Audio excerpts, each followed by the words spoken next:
ఏపీలో high voltage election war నడుస్తోంది. YCP TDP నేతల మధ్య మాటల తూటాలు పేలుతున్నాయి. హాట్ సమ్మర్లో బచ్చా పాలిటిక్స్ భగభగ మండుతున్నాయి. తనను బచ్చా అంటున్న చంద్రబాబును చూస్తే కృష్ణుణ్ణి బచ్చా అన్న కంసుడు గుర్తొస్తున్నాడని సీఎం జగన్ సెటైర్ వేశారు. ఏపీలో క్యాంపెయిన్ హీట్ ఎక్కింది. నామినేషన్ల పర్వం జోరుగా సాగుతోంది. పోటాపోటీ ప్రచారాలతో పార్టీలు అదరగొడుతున్నాయి. నేతల మధ్య మాటల మంటలు రాజుకుంటున్నాయి. తాజాగా బచ్చా పాలిటిక్స్ ఏపీ రాజకీయాలని మరింత వేడెక్కిస్తున్నాయి. సీఎం జగన్ను బచ్చా అన్నారు టీడీపీ అధినేత చంద్రబాబు. నాలాంటి వాడి జోలికి 40 ఏళ్ళు ఎవడూ రాలా, వచ్చాడు బచ్చా,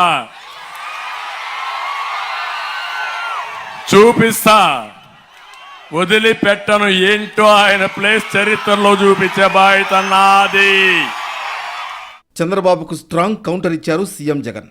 14 ఏళ్లు సీఎంగా చేసిన చంద్రబాబు బచ్చాను చూసి భయపడి పొత్తులు పెట్టుకున్నారని సెటైర్లు వేశారు. తనను బచ్చా అంటున్న చంద్రబాబును చూస్తే కృష్ణుడిని బచ్చా అన్న కంసుడు గుర్తొస్తున్నాడన్నారు. బాణాలు, రాళ్లు, ఆయుధాలతో చుట్టుముట్టిన ప్రజలు ఉన్నారనే ధైర్యంతో సింగిల్ గా ఎన్నికల్లో ముందుకు వెళుతున్నారన్నారు జగన్. ఈ మధ్య బాబు ఏమంటున్నాడంటే జగన్ ఒక బచ్చా అంటున్నాడు. ఇలాంటి మాటలు వింటుంటేనే నాకు కొన్ని కథలు, కొన్ని మాటలు గుర్తుకొస్తాయి.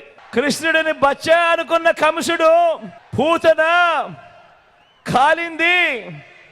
ఇప్పుడు బాబు వాన్ మీద నిలబడిన ముగ్గురు మాదిరిగా ఈరోజు గుర్తుకొస్తా ఉన్నారు. హనుమంతుడిని బచ్చా అనుకున్న రావణుడు కూడా వీళ్ళల్లో గుర్తుకొస్తా ఉన్నాడు. చరిత్రలో పోయే కాలం వచ్చినప్పుడు, చరిత్రలో ఓడిపోయే కాలం వచ్చినప్పుడు విలన్లందరికీ కూడా అటువైపున హీరోలందరూ బచ్చాలుగానే కనిపిస్తా ఉంటారు. మొత్తానికి బచ్చా పాలిటిక్స్ ఏపీ పాలిటిక్స్ లో కాకరేపుతున్నాయి.